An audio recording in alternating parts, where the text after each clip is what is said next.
باللہ من الشیطان الرجیم بسم اللہ الرحمن الرحیم ان فی خلق السماوات والارض واختلاف الليل والنهار والفلق التي تجري في البحر بما ينفع الناس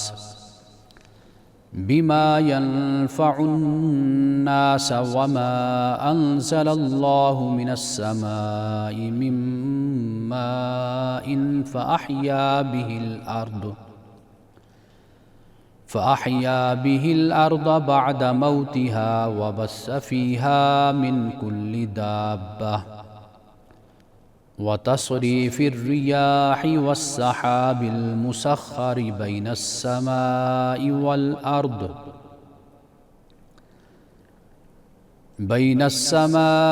والأرض لآيات لقوم يعقلون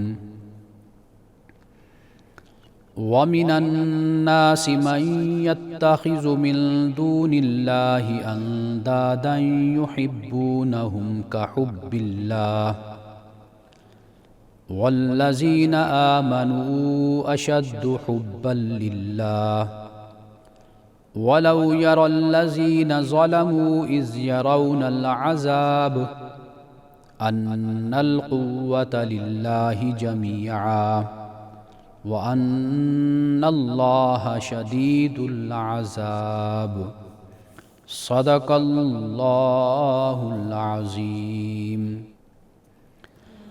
بے شک آسمانوں زمین کی خلقت، رات اور دن کی آمد و شد، اور ان کشتیوں میں جو لوگوں کے لیے سمندر میں نفع بخش سامان لے کر چلتی ہیں، اور اس پانی میں جو اللہ نے بادلوں سے اتارا اور جس سے زمین کو اس کی موت کے بعد زندگی بخشی، اور جس سے اس میں ہر قسم کے جاندار پھیلائے، اور ہواؤں کی گردش میں اور ان بادلوں میں جو آسمان و زمین کے درمیان معمور ہیں، ان لوگوں کے لیے بہت سی نشانیاں ہیں جو عقل سے کام لیتے ہیں۔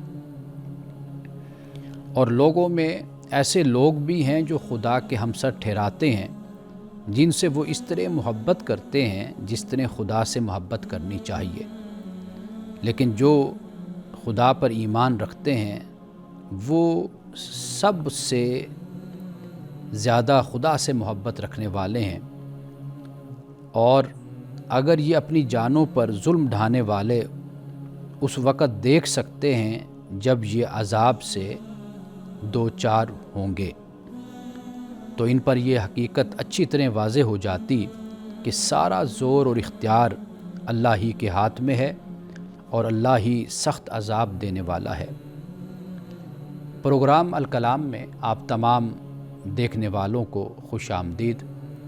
آج ہم نے سورۃ البقرہ کی آیت نمبر 164 اور 165 کی تلاوت کا شرف حاصل کیا، اور ساتھ میں نے آسان ترجمہ بھی پیش کیا ہے۔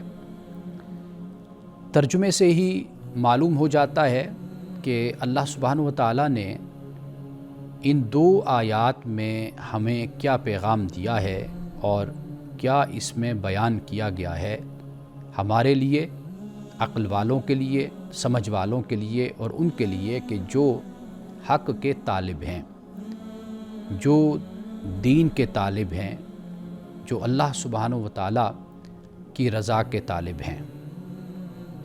اللہ سبحانہ و تعالیٰ نے آیت نمبر 164 میں آپ دیکھیے اس حقیقت کو بیان کیا ہے کہ جو کچھ بھی اس کائنات میں ہے، جو اس وقت کار فرما ہے، اور جو ایک نظم اور نظام اس کائنات میں چل رہا ہے، تو اللہ پاک یہ فرماتا ہے کہ اس میں عقل سے کام لینے والوں کے لیے نشانیاں ہیں۔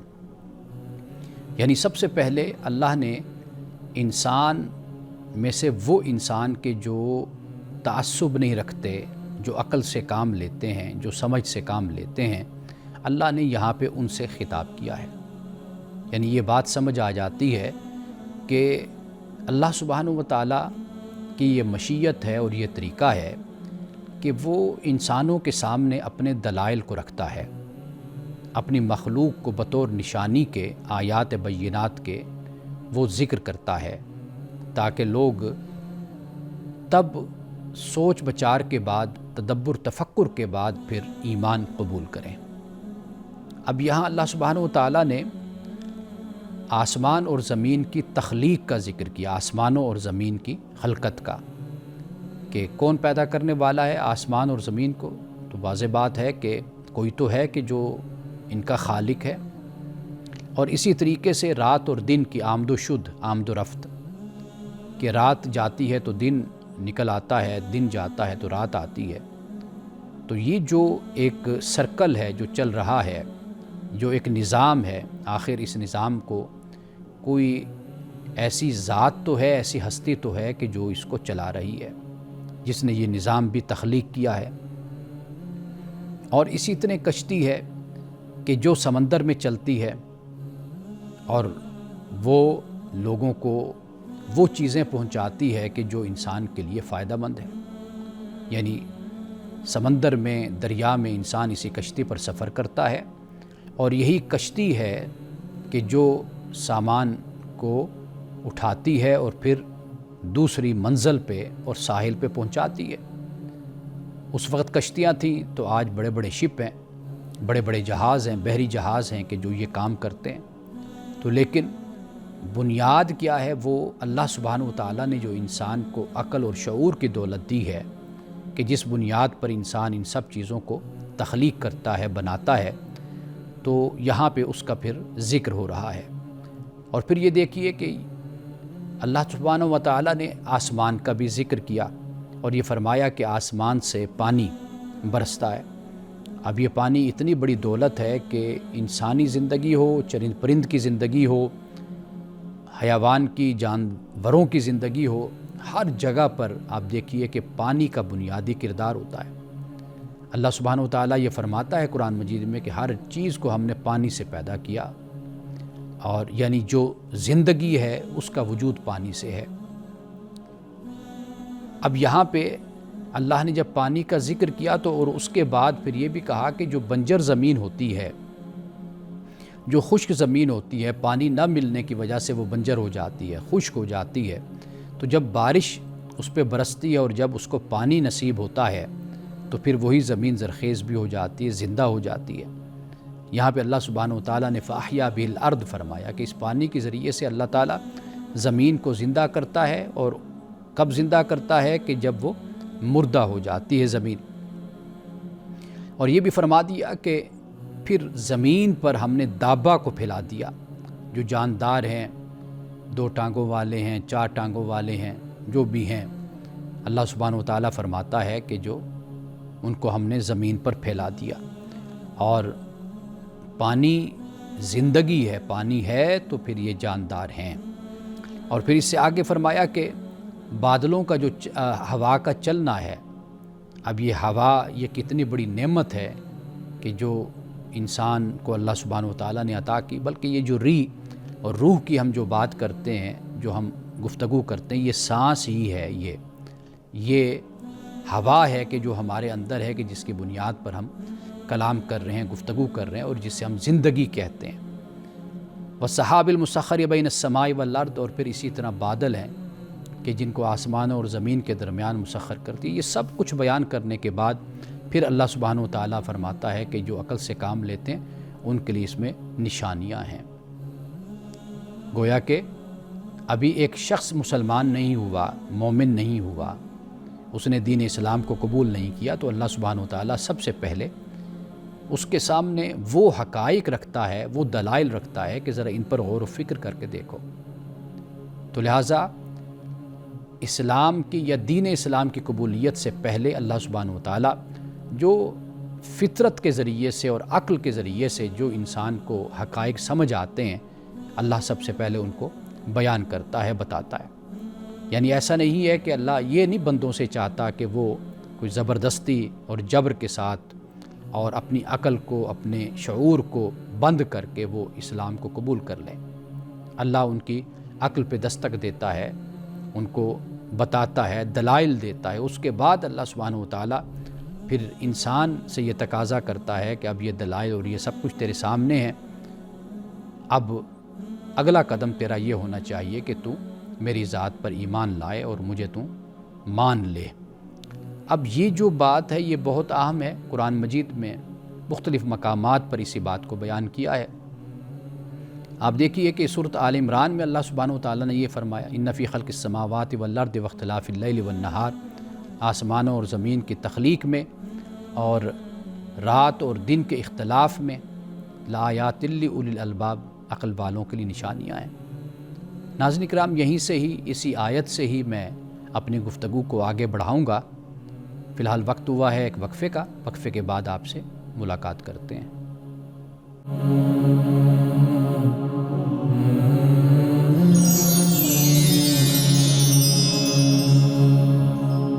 سورۃ آل عمران کی آیت میں اللہ سبحانہ و تعالیٰ یہ فرماتا ہے کہ بے شک رات اور دن کے اختلاف میں، آسمانوں اور زمین کی تخلیق میں، خلقت میں، فرمایا کہ یقیناً نشانیاں ہیں اولی الالباب کے لیے، یعنی اولی الالباب جو عقل والے ہیں ان سے بھی اوپر کا درجہ ہو جاتا ہے۔ یعنی ایک عقل وہ ہے کہ جو عام عقل ہے، جو زید، عمر، بکر سب کے پاس ہے، کوئی مانتا ہے کوئی نہیں مانتا، کوئی مسلمان ہے کوئی مسلمان نہیں ہے، کوئی کسی مذہب سے تعلق رکھتا ہے کوئی کسی مذہب سے، اللہ نے سب کو عقل عطا کی ہے۔ لیکن لآیات لأولی الالباب یہ عقل ہے کہ جو جسے آپ کہہ لیں کہ جو پاکیزہ عقل ہے، یہ وہ عقل ہے کہ جب انسان اپنے اوپر متوجہ ہوتا ہے، اپنے اوپر کام کرتا ہے، تزکیہ نفس کرتا ہے، اپنی تطہیر کرتا ہے، تو پھر انسان کو وہ عقل نصیب ہوتی ہے جو اللہ کی اطاعت گزاری میں فیصلے کرتی ہے، اللہ کی اطاعت گزاری میں ہی وہ سوچتی ہے اور تدبر تفکر کرتی ہے۔ اب یہاں پہ اللہ سبحانہ و تعالیٰ نے اسی بات کو بیان کیا۔ اب آپ آگے دیکھیے، فرمایا الذین یذکرون اللہ، جو اللہ کو یاد کرتے ہیں، قیاما وقعودا، کھڑے ہوئے اور بیٹھے ہوئے، وعلی جنوبہم، اور اپنی سائیڈ پر بھی، پہلوؤں پر بھی، ویتفکرون فی خلق السماوات والارض، اور وہ آسمانوں اور زمین کی جو تخلیق ہے اس میں وہ غور و فکر کرتے ہیں۔ یعنی اب آپ دیکھ لیجئے کہ یہاں اللہ سبحانہ و تعالیٰ ذکر کی بات کر رہا ہے، یعنی یہ وہ ذکر نہیں ہے کہ آپ بس بولتے رہیے یا آپ وظیفہ کرتے رہیے، نہیں، وہ بھی اللہ کو یاد کرنا ہے، اللہ کا ذکر ہے، اللہ کا نام لینا ہے، اس کی بھی کوئی ممانعت نہیں ہے، لیکن اپنے آپ کو عملی زندگی سے اور کائنات سے اور خدا کی دنیا سے کاٹ کر رکھ لینا، یہ در حقیقت معیوب بات ہو جاتی ہے۔ اب دیکھیے کہ جو اللہ کو یاد کرتے ہیں، الذین یذکرون اللہ قیاما وقعودا وعلی جنوبہم، کھڑے بیٹھے اپنے پہلوؤں پر، اور غور و فکر کرتے ہیں، ویتفکرون فی خلق السماوات والارض، آسمان اور زمین کے تخلیق میں تفکر کرتے ہیں۔ فرمایا ربنا ما خلقت ھذا باطلا، اور پھر اللہ کو یہ عرض کرتے ہیں مولا کہ تو نے اس کائنات کو ایسے نہیں تو نے پیدا کیا، یعنی باطل اور فضول اور غیر ضروری تو نے اس کائنات کو پیدا نہیں کیا۔ اب ذرا غور تو کیجئے کہ یہ ذاکر کون لوگ ہیں، ذکر کرنے والے کون ہیں؟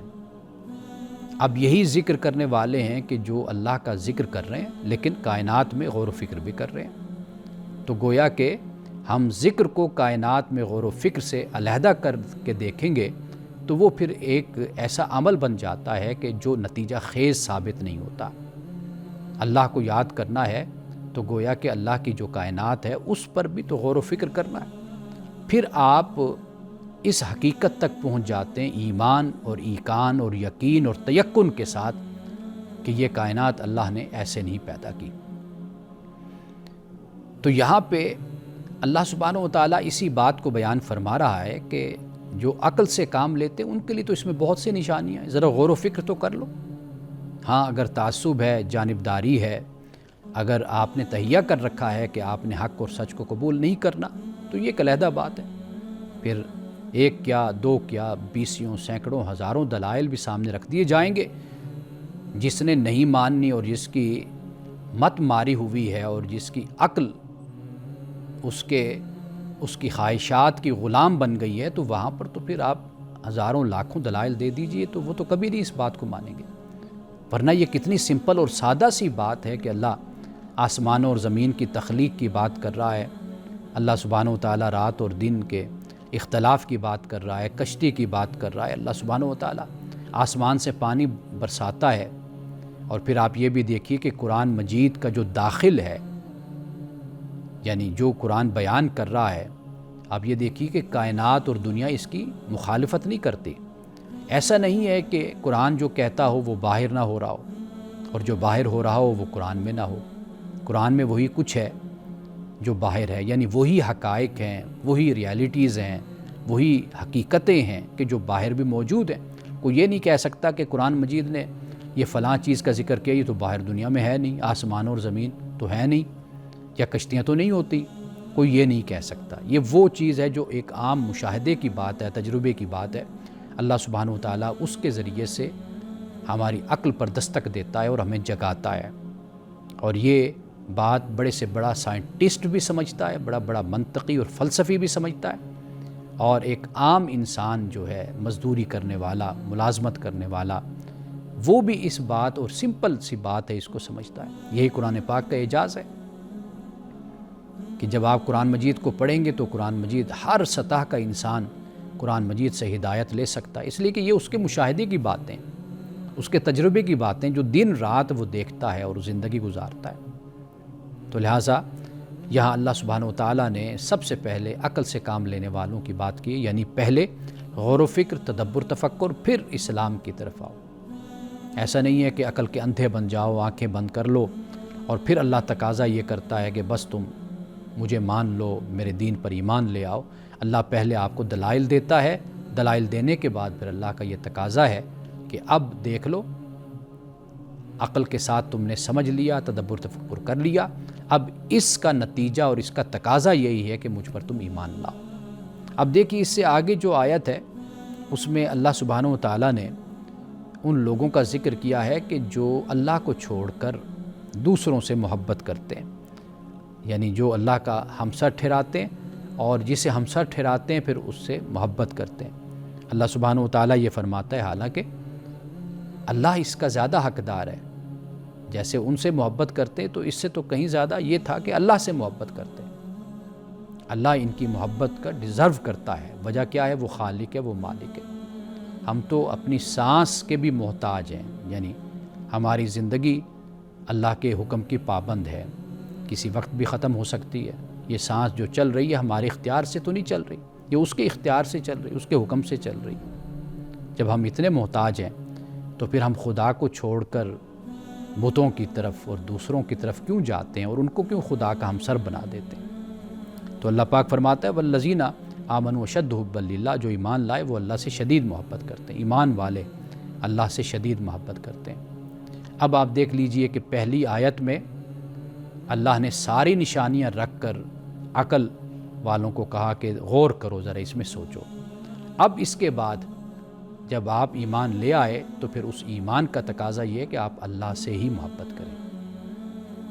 ہمارا جو رویہ ہے وہ بالکل اس کے الٹ ہے، یعنی ہم ایمان اندھے طریقے سے لاتے ہیں اور ایمان لانے کے بعد پھر اپنی عقل کا استعمال شروع کر دیتے ہیں، یعنی پھر ہم یہ دیکھنے لگ جاتے ہیں کہ یہ حکم کیوں ہے، تو کیسا ہے، کیوں دیا گیا ہے، پھر یہ بحث اور یہ سوالات ہمارے شروع ہو جاتے ہیں۔ قرآن اس بات کو بیان کرتا ہے کہ جب تک آپ مانا نہیں آپ نے، اس وقت تک آپ غور و فکر کر کے مانیں، سمجھ کر مانیں۔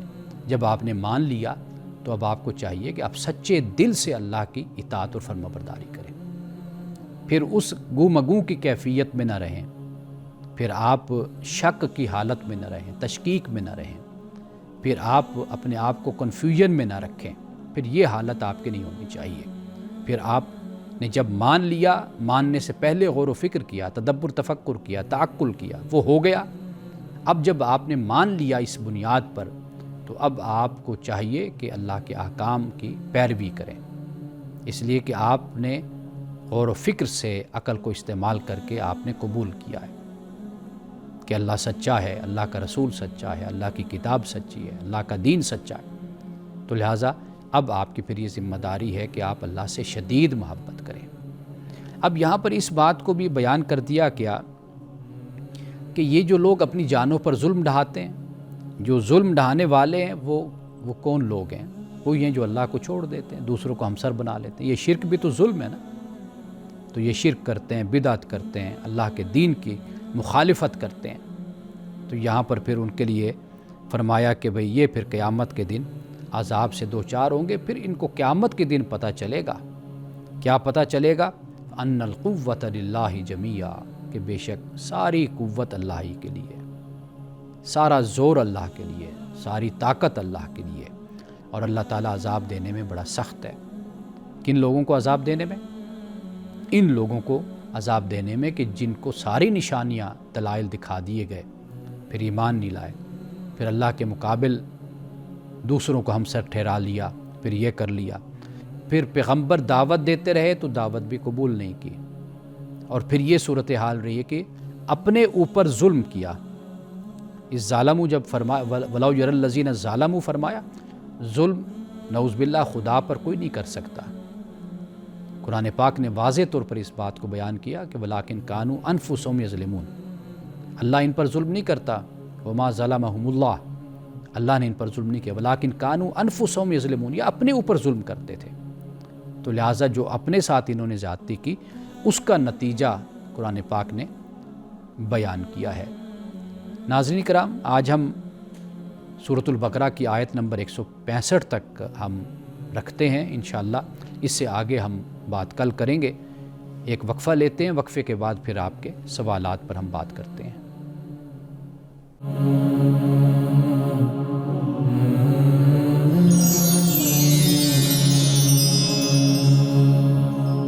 ایک نوجوان کی طرف سے سوال ہے سائنس اور مذہب کے حوالے سے، اور یہ ان کی ذاتی الجھن ہے۔ میں گزشتہ کچھ پروگرامز میں نوجوان نسل ہماری، ان کے جو سوالات ہیں ان کو خاص طور پر ایڈریس کر رہا ہوں، کیونکہ میرے پاس نوجوانوں کی بڑی تعداد آتی ہے اور ان کے بڑے سوالات اس طرح کے ہوتے ہیں۔ تو میری کوشش ہوتی ہے کہ وہ سوالات میں اپنے پاس رکھ لوں، اور پھر آپ کو بھی میں بتا دوں کہ ممکن ہے کہ آپ کا بیٹا، آپ کا بھائی، آپ کا دوست، ہمسایہ کوئی بھی ایسی مشکل میں ہو، تو اس طرح اس کا بھی بھلا ہو جائے گا، اس کو بھی معلوم ہو جائے گا کہ میری اس الجھن کا حل کیا ہے۔ سوال یہ ہے کہ سائنس پڑھتے ہوئے بعد مذہبی باتیں الجھا دیتی ہیں، دونوں کو کیسے لے کر مجھے چلنا چاہیے؟ یعنی ایک تو سائنس کی تعلیم میں لیتا ہوں، پڑھ رہا ہوں، تعلیم حاصل کر رہا ہوں، پھر مذہبی باتیں، واضح بات ہے کہ وہ نماز پڑھتے ہوں گے، جمعہ پڑھتے ہوں گے، خطیب صاحب کی گفتگو سنتے ہوں گے، یا ویسے مذہبی کتابوں کا مطالعہ کرتے ہوں گے، تو یہ الجھن تو ان کی بنتی ہے۔ اب آئیے ذرا اس پر ہم بات کرتے ہیں۔ ایک تو یہ ہے کہ یاد رکھیے کہ سائنس کیسے کا جواب دیتی ہے، ہاؤ کا، اور جو مذہب ہوتا ہے وہ کیوں کا جواب دیتا ہے۔ یعنی سائنس یہ بتائے گی کہ بھئی یہ چیز کیسے بنی ہے، وہ اس کا فارمولہ ہے، جو طریقہ ہے اس سے آپ کو آگاہ کرتی ہے۔ مذہب یہ بتاتا ہے کہ بھئی یہ کیوں بنانے کا مقصد کیا ہے، جیسے انسان ہے تو اس کی تخلیق یہ کیوں ہوئی ہے، آخر اس کی زندگی کا مقصد کیا ہے۔ اور دوسرے نمبر پہ یہ یاد رکھیے کہ سائنس بدلتی ہے، یہ وہی نہیں ہے۔ اللہ سبحانہ وتعالیٰ کے جو احکام ہیں وہ اٹل ہیں، وہ غیر متبدل ہیں، ان میں کوئی تبدیلی نہیں آتی۔ یہاں ایک نقطہ آپ کو یہ بھی میں بتاتا چلوں کہ کافی الجھنیں جو ہوتی ہیں ہماری، وہ اللہ کے دین کی بنیادی اور اصولی تعلیم سے متعلق نہیں ہوتی، جو قطعی ایبسلیوٹ جو احکام ہیں، انجنکشنز جن کو کہا جاتا ہے، ان سے متعلق نہیں ہوتی، وہ فروعات سے ہوتی ہیں، جو الجھنیں ہوتی ہیں، یا وہ سنی سنائی باتوں کی وجہ سے الجھنیں ہوتی ہیں۔ جیسے ہمارے علماء، ہمارے خطیب جو ہیں، وہ کئی دفعہ سائنس پر جب بات کریں گے تو وہ بہت سے سوالات نوجوانوں کے ذہنوں میں چھوڑ جاتے ہیں، حالانکہ وہ فروعی باتیں ہوتی ہیں، وہ انہی کی اپنی سوچ ہوتی ہے، اس کا دین سے کوئی تعلق نہیں ہوتا۔ تیسری بات یہ ہے کہ آپ ایک فریم ورک بنا لیں، اپنا لیں، اور اس فریم کو آپ 3 حصوں میں تقسیم کر لیں، اس کے 3 خانے بنا لیں۔ اب آئیے ان 3 خانوں میں کیا کیا ہونا چاہیے، آپ جب یہ بات سامنے رکھیں گے تو انشاءاللہ آپ کی مشکل حل ہو جائے گی۔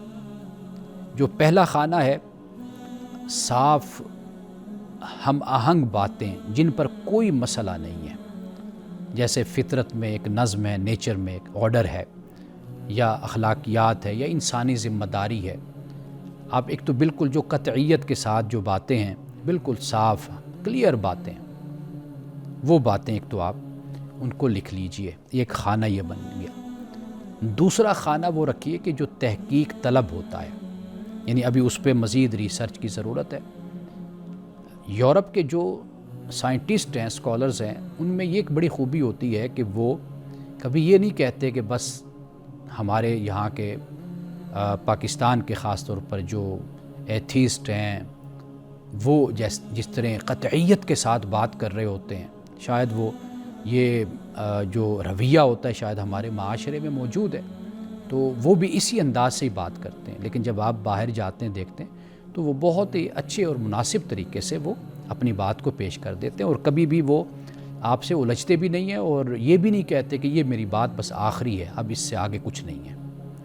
تو یہ جو رویہ طریقہ ہوتا ہے، یہ ہمارے ہاں زیادہ بدقسمتی سے بحث مباحثے کے لیے استعمال کیا جاتا ہے۔ تو تحقیق طلب جو باتیں، اس کا دوسرا خانہ آپ بنا دیجئے کہ مزید اس پر بات کرنی ہے یا ہونی ہے یا سمجھنا ہے۔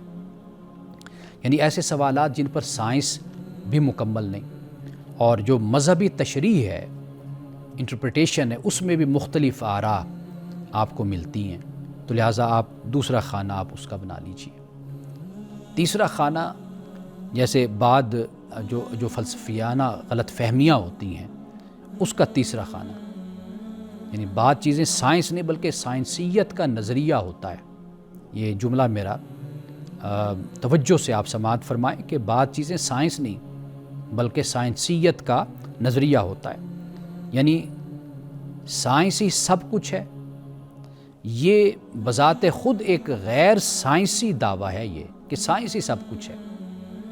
تو یہ جو طریقہ ہمارے ہاں سائنٹیفک گفتگو کرنے والے جو افراد ہیں، وہ سائنس کے اس مزاج سے اور سائنس کے اس طریقے سے واقف نہیں ہوتے۔ وہ سائنس ہی کی بات کو ایسے انداز سے پیش کرتے ہیں کہ جیسے بس حتمی اور یقینی یہی بات ہے، اس سے آگے نہیں۔ لیکن سائنس میں سائنٹسٹ جو ہیں، ان کا ہرگز یہ رویہ نہیں ہوتا، ہرگز یہ انداز نہیں ہوتا۔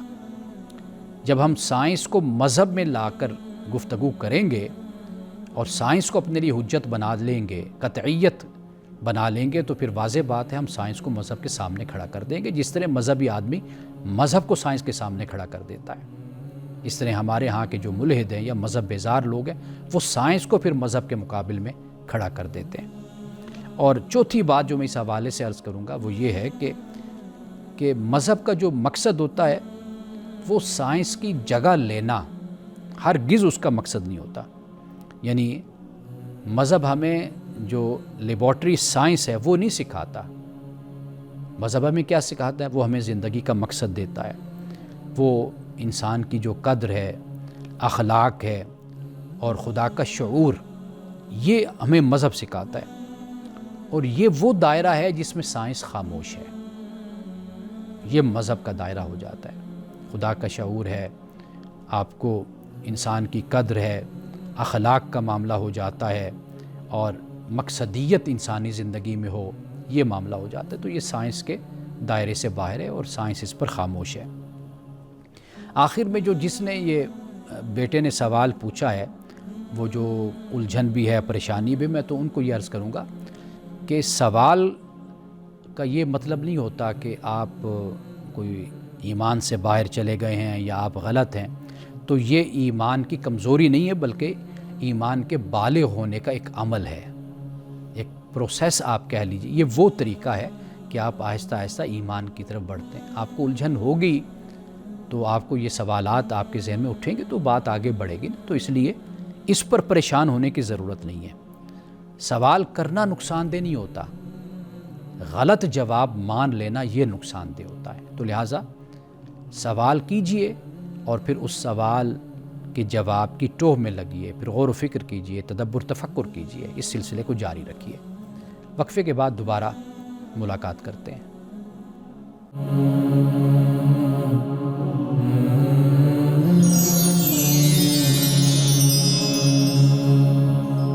ہمارے پاس ایک سوال ہے کہ گھوڑے کا گوشت حلال ہے یا حرام؟ آپ جانتے ہیں کہ ہمارے ہاں گدھے کے بارے میں تو کافی بحث بھی ہوتی ہے اور اس طرح کی افواہیں اور خبریں بھی ہمیں ملتی ہیں کہ گدھے کا گوشت کھلا دیا گیا، لیکن گھوڑے کے گوشت کے بارے میں یہ سوال ہے کہ یہ حلال ہے یا حرام۔ اب دیکھیے، قرآن پاک نے ایک تو ان آیات کو ہمیشہ مد نظر رکھی ہے جہاں پہ اللہ نے جو حرام چیزیں ہیں، جو طعام منع کیا گیا کھانے سے، ایک تو اس کو پڑھ لیجئے۔ قرآن مجید میں گھوڑے کے حوالے سے یہ کہا ہے کہ والخیل والبغال والحمیر لترکبوها وزینۃ ویخلق ما لا تعلمون، سورۃ النحل کی آیت نمبر 8 ہے۔ اب دیکھیے، اس میں فرمایا کہ اور اسی نے یعنی اللہ نے پیدا کیے گھوڑے، خچر اور گدھے کہ تم ان پر سوار ہو، اور وہ زینت بھی ہیں، اور وہ ایسی چیزیں بھی پیدا کرتا ہے جن کو تم نہیں جانتے، یعنی کن فیکون کی جو صدا ہے وہ دمادم آ رہی ہے۔ تخلیق کا سلسلہ اس کائنات میں جاری اور ساری ہے، اس لیے فرمایا کہ وَيَخْلُقُ مَا لَا تَعْلَمُونَ، وہ پیدا کرتا ہے جو تم نہیں جانتے۔ اب یہاں پر اللہ نے گھوڑے کے بارے میں بیان کر دیا کہ یہ وہ ہے، اللہ کی مخلوق، وہ جانور ہے کہ جس پر تم سواری کرتے ہو۔ اس لیے جنگوں میں چونکہ گھوڑا استعمال ہوتا ہے اور سفر کے لیے استعمال ہوتا تھا، یا پہلے جنگوں میں بھی ہوتا تھا، تو اس بنیاد پر گھوڑے کو کھایا نہیں گیا، یعنی اس کو بطور اس کا جو گوشت ہے وہ انسانوں نے نہیں کھایا، اور مذہب میں بھی اس کی ممانعت ہرگز نہیں ہے، لیکن کسی مصلحت کی وجہ سے اور کسی مسئلے کی وجہ سے اس کو اس طریقے سے استعمال نہیں کیا گیا جس طرح بکری کا گوشت کھایا جاتا ہے، گائے کا یا بھینس کا یا دیگر۔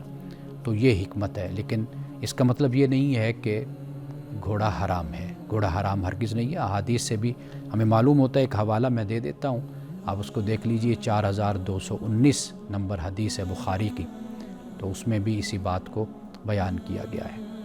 ہمارے ہاں مسئلہ اصل یہ ہے کہ کوئی جانور اگر عام طور پر ہم نے ساری زندگی نہیں دیکھا کہ ہمارے ہاں اس کو کھایا گیا ہو، یا بازاروں میں نہیں دیکھا اس کا گوشت بکتے ہوئے، تو لہٰذا ہمارا خیال یہ ہوتا ہے کہ یہ حرام ہو گیا۔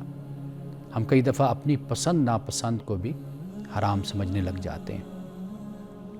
حرام وہی ہوتا ہے کہ جو اللہ تعالیٰ نے جسے حرام کیا ہے۔ اور اگر آپ اس پہ ذرا غور کیجئے کہ بہت سے جانور ایسے ہیں کہ جو حلال ہیں لیکن ہمارے ہاں نہیں کھائے جاتے، عرب میں کھائے جاتے ہیں، دنیا میں بھی کھائے جاتے ہیں، لیکن ہم یہ خیال کر لیتے ہیں کہ شاید وہ حرام ہے۔ رسول اللہ صلی اللہ علیہ وسلم کا جو طریقہ تھا وہ یہ تھا کہ جو آپ کو پسند نہیں ہوتا تھا تو آپ اس کی ڈش کو، وہ سالن کو آپ آگے بڑھا دیا کرتے تھے، صحابہ اس کو کھا لیا کرتے تھے، استعمال کر لیتے تھے۔ تو پیغمبر کی یعنی حضرت یعقوب علیہ السلام اونٹ کا گوشت استعمال نہیں کرتے تھے، نہیں کھاتے تھے کسی وجہ سے۔ قوم یہود نے یہ خیال کر لیا کہ اونٹ کا گوشت حرام ہے۔ جب مسلمانوں نے کھایا تو انہوں نے اعتراض کر دیا، انہوں نے کہا کہ جی دیکھو، اگر آپ یہ کہتے ہو کہ بھئی ہم گزشتہ کتابوں پر ایمان رکھنے والے ہیں، یا ہم حضرت موسیٰ علیہ السلام کو مانتے ہیں، گزشتہ پیغمبروں کو مانتے ہیں، تو پھر تم لوگ اونٹ کا گوشت کیوں کھاتے ہو؟ تو اللہ تعالیٰ نے پھر قرآن پاک میں اس کو واضح کیا ہے۔ تو ایک حرمت کی وجہ جو یہودیوں میں عام ہو گئی، وہ یہ بھی وجہ تھی کہ چونکہ پیغمبر نے نہیں کھایا، حالانکہ پیغمبر کی پسند ناپسند وہ ذاتی ہو سکتی ہے، کسی وجہ سے ہو سکتی ہے، تو انہوں نے کہا جی یہ حرام ہے۔ دوسری وجہ جو انہوں نے حرام کی سامنے آتی ہے وہ یہ ہے کہ جو ان کے علماء تھے، فقہاء تھے، انہوں نے جس چیز کو حرام کہا تو انہوں نے کہا جی یہ بھی حرام ہے، اور نسل در نسل پھر وہی مشہور ہو گیا کہ یہ حرام ہے۔ جیسے ہمارے ہاں ایک جانور ہے، امام ابو حنیفہ رحمۃ اللہ علیہ کے نزدیک وہ حرام ہے، یعنی فقہ کی اصطلاح میں یہ وہ حرام ہے کہ جو امام اپنے نقطہ نظر کے مطابق، تحقیق کے مطابق اس کو حرام کہتا ہے۔ یہ وہ حرام نہیں جو اللہ نے کہا، پروہیبیٹڈ۔ ایک ہی جانور ہے، امام ابو حنیفہ اس کو حرام کہتے ہیں تو امام شافعی نے اس کو حرام نہیں کہا، حلال کہا ہے۔ اس طرح امام مالک ہیں، اور اسی طرح امام احمد بن حنبل ہیں۔ تو یہ جو ائمہ میں اختلاف ہوتا ہے یا وہ ایسے الفاظ استعمال کرتے تو وہ خدا کی طرف سے حرمت نہیں ہوتی۔ یہ بات یاد رکھیے چونکہ پھر ہم کسی ایک فقہ کے فالوور ہوتے ہیں، اس بنیاد پر پھر ہم اس کو اس انداز سے بیان کرتے ہیں کہ ایسے لگتا ہے کہ جیسے یہ علی الاطلاق یہ حرام ہے اور یہ اللہ کی طرف سے اس کی ممانعت ہے، حالانکہ وہ ایک امام کا اپنا نقطہ نظر اور اپنا فتویٰ ہوتا ہے جو وہ بیان کر رہا ہوتا ہے۔ باقی آپ پر ہے کہ آپ اس کو اختیار کریں یا آپ اس کو اختیار نہ کریں۔ آخر میں ایک حدیث صحیح مسلم کی حدیث ہے، اللہ سبحانہ و تعالیٰ قیامت کے دن فرمائے گا کہ کہاں ہیں وہ میرے بندے جو میری عظمت اور میرے جلال کی وجہ سے آپس میں محبت کرتے تھے دنیا میں، میرے جلال کی وجہ سے اور میری عظمت کی وجہ سے ایک دوسرے سے محبت کرتے تھے۔ آج جب کہ آخرت میں میرے سائے کے علاوہ کسی کا سایہ نہیں، اللہ فرمائے گا کہ میرے سائے کے علاوہ آج کسی کا سایہ نہیں، میں اپنے ان بندوں کو اپنے عرش کے سائے میں جگہ دوں گا۔ یعنی یہ وہ جو بندے اللہ کی عظمت اور جلال کی وجہ سے آپس میں محبت کرتے تھے۔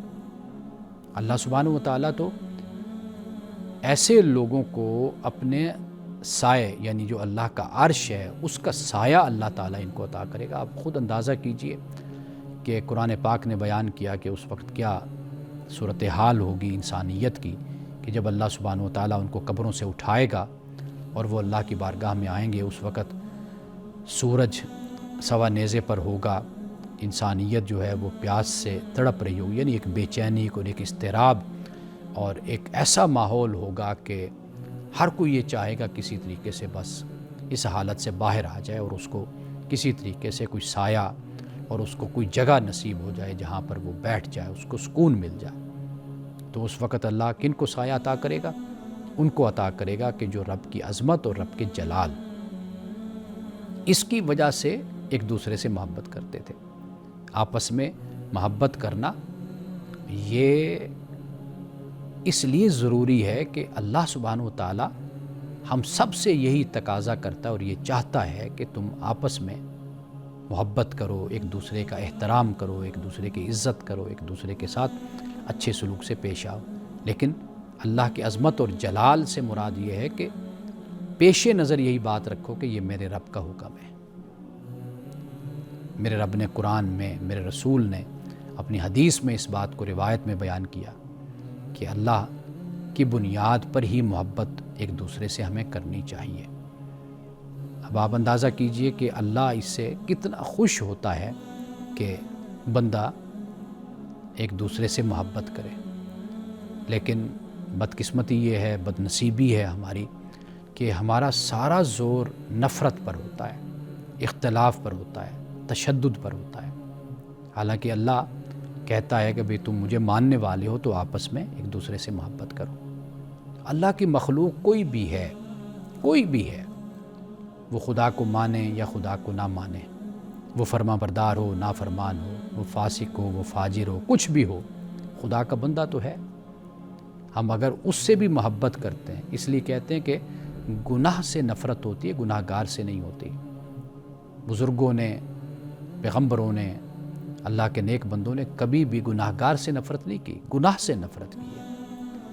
اس سے محبت کریں تاکہ وہ آپ کی اس محبت کے نتیجے میں پلٹ آئے، اس نفرت کو، نافرمانی کو وہ مستقل طور پر اختیار نہ کر لے، ضد میں آ کر، ہٹ دھرمی میں آ کر۔ اس سے گناہ بھی چھڑوانا ہے تو چھڑوانے کا وہی ایک راستہ ہے کہ آپ اس انسان سے محبت کریں۔ محبت اپنے لیے نہیں کرنی، اللہ کے لیے اس سے محبت کرنی ہے۔